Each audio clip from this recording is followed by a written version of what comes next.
Greetings, Barcadians, and welcome to another episode of the BA News Show every Friday at 5 p.m. UK time. I'm here today, Tabs, and with my co-host, as always, Rich. You want to say hello, Rich? Hello.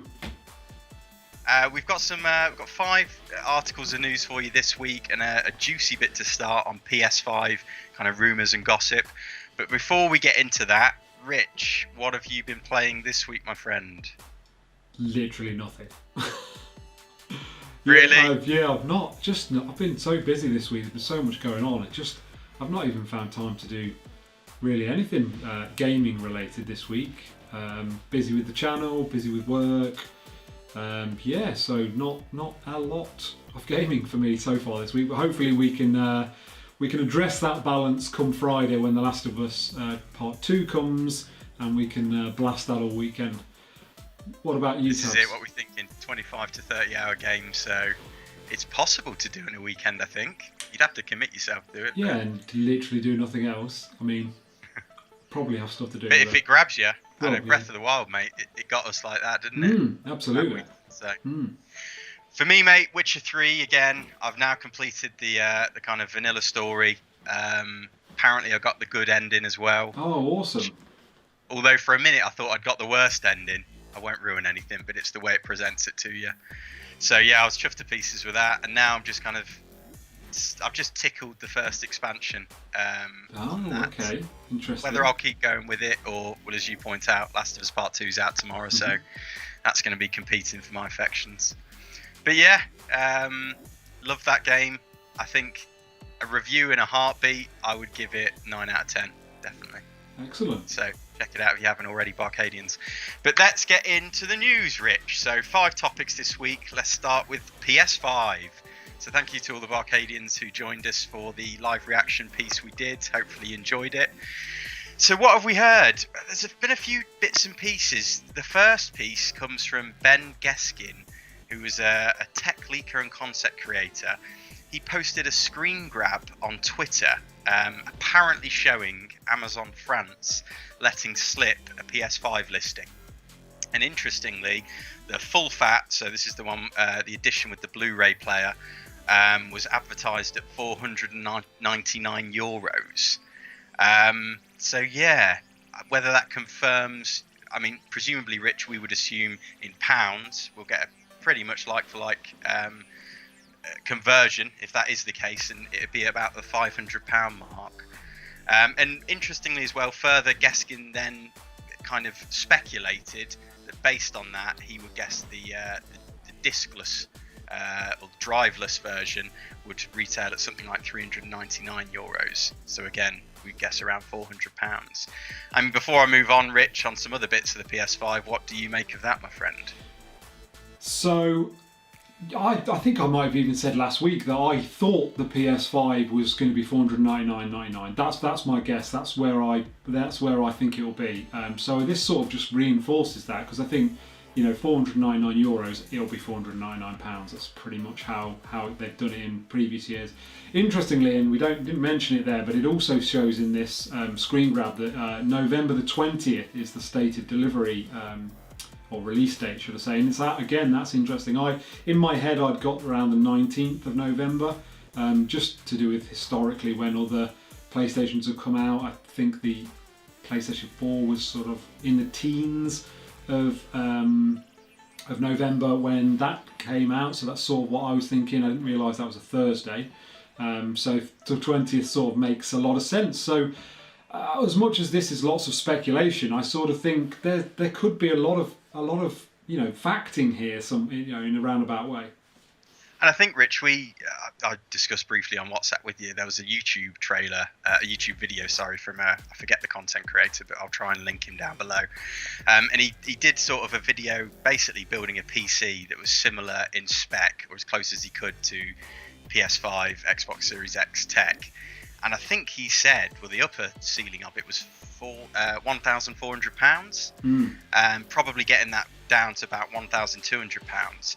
And that kind of is emphasised in a statement made by Jim Ryan to the BBC. He came out and said, Conventional wisdom and history show that our business is one of the more recession-proof businesses, but I think this will sharpen our need to ensure that we focus on getting the value equation right, and I emphasise value as opposed to price.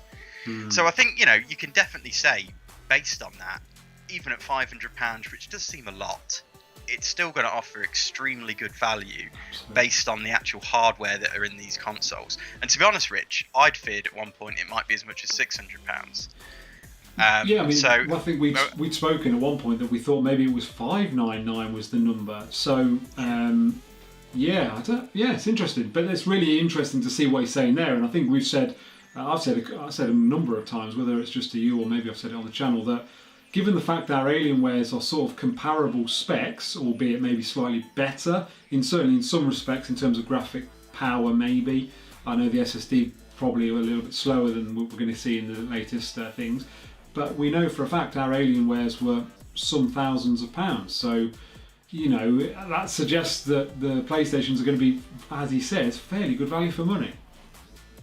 This is it. So, let's just wait for those pre-orders, and I'll certainly be buying at 500 if that's the case. So another couple of tidbits on the PS5. HDTV tests. Adam Fairclough put an image out about the size of the PS5 compared with other consoles. I think we've both seen this doing the rounds this week, haven't we, Rich? And essentially, it looks pretty large. He was pretty confident, I think, of his work in comparing these and scaling it. I mean, it's definitely an avant-garde design. And something else I've seen, Rich, that's worth mentioning, IGN put out a news article, I think it was yesterday, suggesting that they're pretty sure the fins are going to be customizable on the PS5. So, people who are a bit skeptical about the two-tone design, or especially the white design, which I know me and you are, Rich, we'd prefer the black look. It sounds like there's going to be a lot of customization options there. That is really interesting. I've not seen that. That's really interesting. Because the main bulk of the console is black, with them obviously being white. Well, could you have them red? Could you have them blue? Could you have them black, as we would, or gunmetal grey, as we would like? That's really interesting, and actually would make an interesting additional revenue stream for Sony that they don't already have. So that's really, really interesting. I'm fascinated by that. Yeah, I mean, I took a second look at the article though, Rich, just because it made me think, if they're introducing customizable fins, well, that means they're not going to necessarily get the sort of uptake when they release special edition consoles. Like we've seen the Last of Us edition consoles and controller, and they can sell that as a complete bundle and package. There's collectors out there who will buy multiple consoles just for the value in their eyes of having that specific unit. Now, while I agree with you on that, the obvious way of having that is, we've made a Last of Us 2 Special Edition PlayStation 5, let's say, that probably won't happen, and obviously that is really just the main body with customisable sort of fin sides on it. Well, that's the only way of getting those fin sides. So you have to buy the console. No, I think it's a fantastic thing. I think the skeptic in me thought, are Sony really doing this? Yeah. No, great news. Do you want to move us on though, Rich, to the next topic? Definitely. So, Last of Us 2, we've mentioned it, or Last of Us Part 2, should I say. We've mentioned it once or twice already so far this evening. But the reviews are out. I think the embargo lifted sort of a week ago now, I think, last week. So it wouldn't be anything if we weren't going to go just very briefly through the best and worst, I guess. Sort of mixed. Do you want to take it on turns on these, Rich, just to give you a bit of breather? That's what I'm thinking. So just a little detail what people think of the game so far. So this one from Eurogamer. Can a slick mainstream action game really reckon with the violence that drives it? The answer is yes, mercifully but powerfully. And they've said it's an essential game. Games Radar gave it a 5 out of 5. The quote there is, "The Last of Us Part 2 not only justifies its existence as a sequel most didn't think was necessary, supplementing and elevating the timeless qualities of its predecessor, but stands confidently apart as an entirely different beast, one bearing its own fangs that bite with just as much force."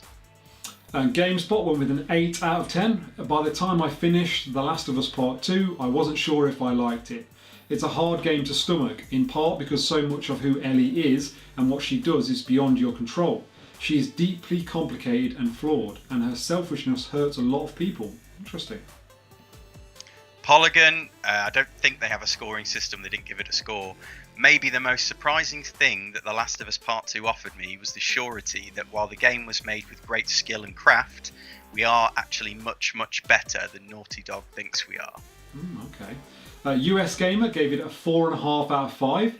In this, it's not always successful, but its execution is impeccable, and its story proves an appropriate bookend to the story of Joel and Ellie. In short, it's some of Naughty Dog's best work. Kotaku, again, no score. I don't think they do.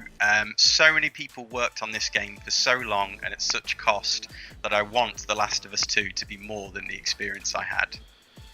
Okay. Game Informer went for the perfect score, 10 out of 10. I can safely say this is the best narrative game I have played. I felt the loss. I felt the confusion. It is a game that turned me inside out with each twist of the screw. And then finally, Video Games 24/7, I think it is. They gave it a 5 out of 5. As soon as it ended, I booted up New Game Plus and I'm experiencing it again with my eyes open. The context of the finished story imprinting new meaning into those early scenes and characters. And all that was we took from Video Games Chronicle, who put together a review roundup. But what do you think, Rich? Well, what does that mean? So I would say, for the most part, really good reviews. There are some outlying reviews out there where people just don't get on with the game, say the gameplay's not moved on much. There's a lot of, and now both me and Tabs don't know anything about the story whatsoever. I know there's lots of spoilers out there, but some people do have some issues with the story and the way it plays out for whatever reason. We can't comment on those, and seemingly because of the review embargoes they couldn't really comment on that other than in passing comment.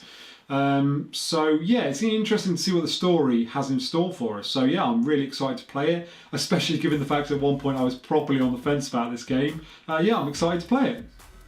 I think for me, Rich, it brought me back to the whole Death Stranding scenario and the polarity we saw there.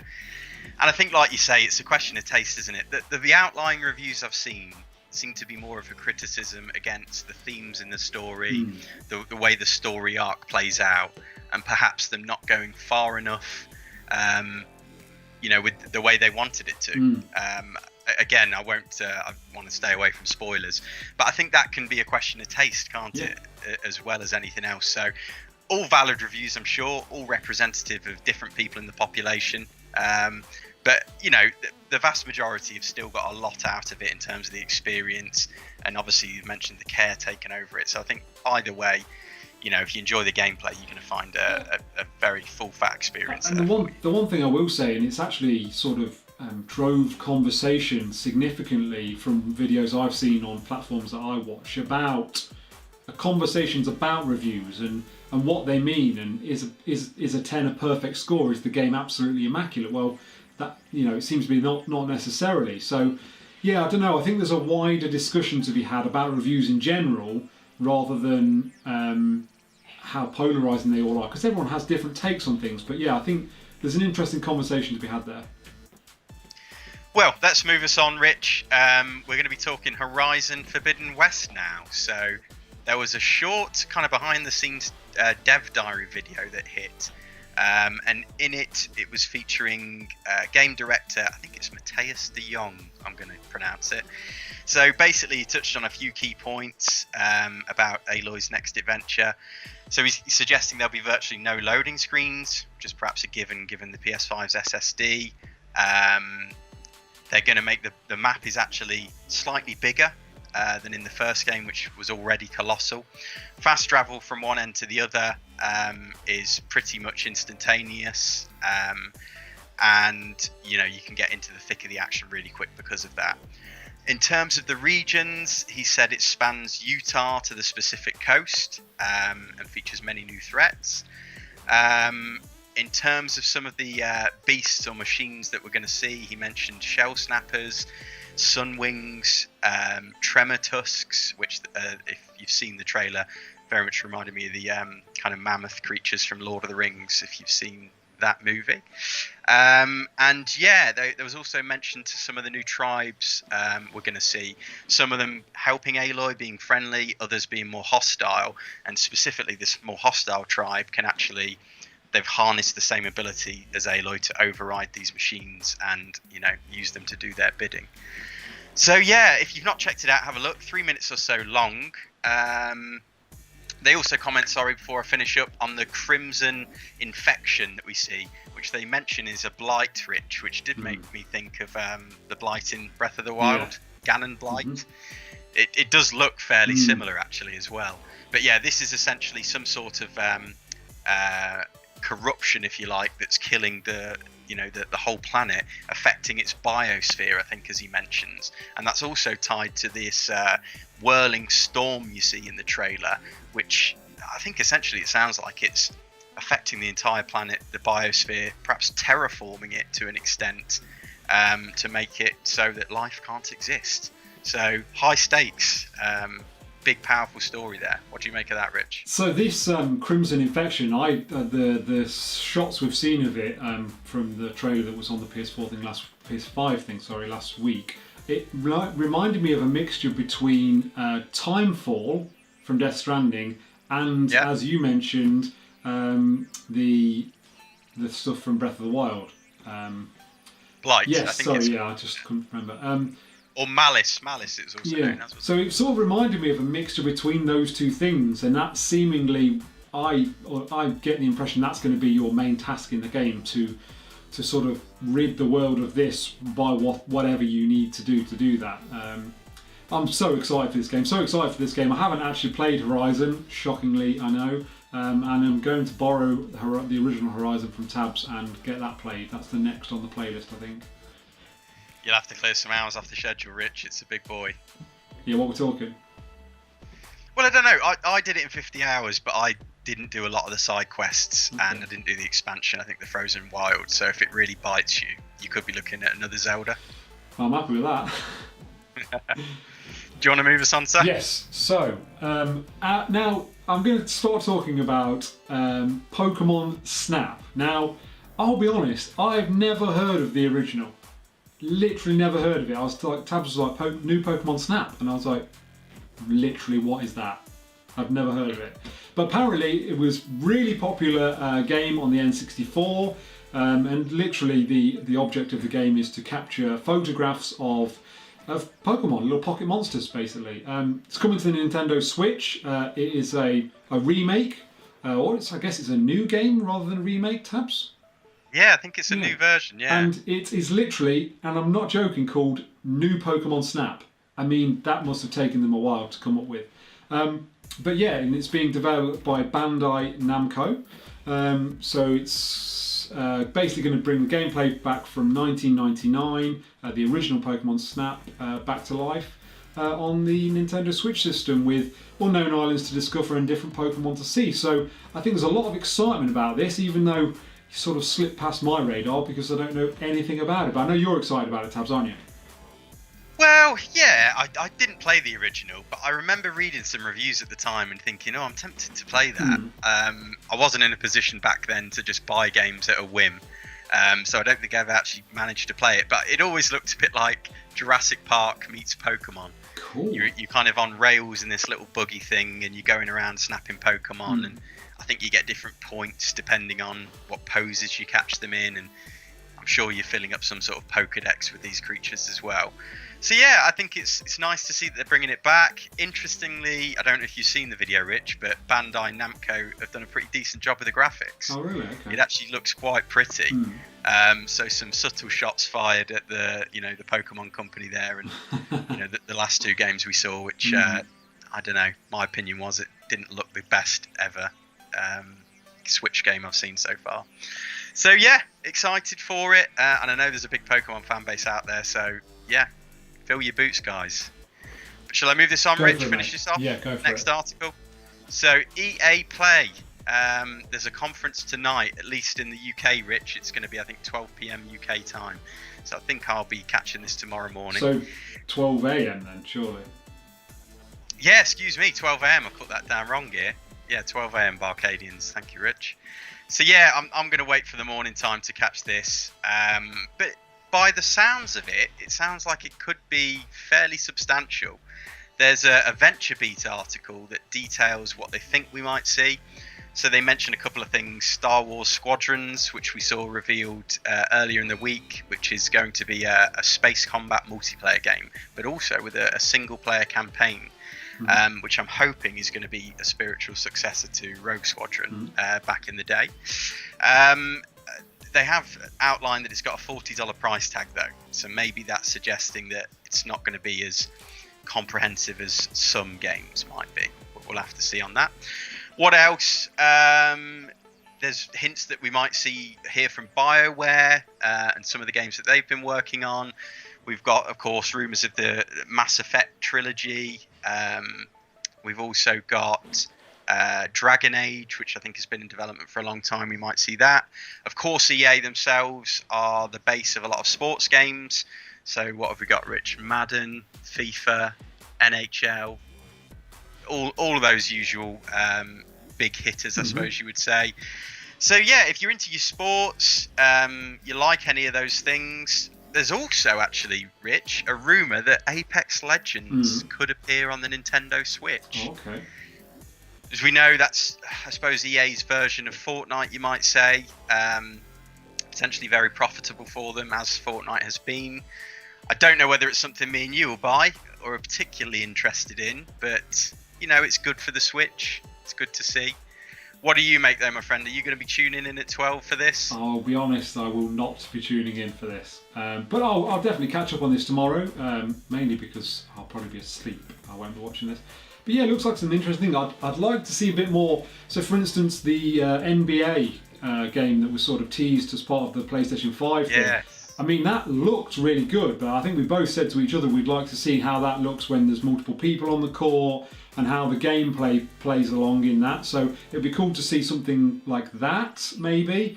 Yeah. Definitely, I'd like to see, because the sweat dripping off that player, and you could see they'd mess with the lighting to make it look dramatic and probably really sell that next-gen feel. But, you know, we need to see it mid-game, don't we? All the players on the court, you know, floodlights coming in on them, just to get a real taste of what it looks like. So this could be potentially a big event with a lot to show, but, you know, we won't hold our breath because EA haven't always, you know, hit the mark with fans, have they? Yeah, I do think that Apex Legends on the Switch could be a good scoop for the Switch because it's a very popular game. So I think if that could come to the Switch, I mean, to be honest, at that point it almost becomes a shame that the Switch doesn't have mobile internet, because that would give basically Apex Legends on the go wherever you were, which would be really cool. But yeah, I think there's a good amount of excitement there, even if we might see some games that we're maybe not so interested in, but I think there could be some good things to come out of that. Indeed. So, I think that's about all we've got time for this week, Barcadians. As ever, please support the channel. We'd really appreciate a like. Make sure you subscribe and you rang the bell for notifications. Let us know in the comments down below. What do you think to today's news articles? Are you excited for the PS5? Does the price of £499 put you off? We'd love to hear from you.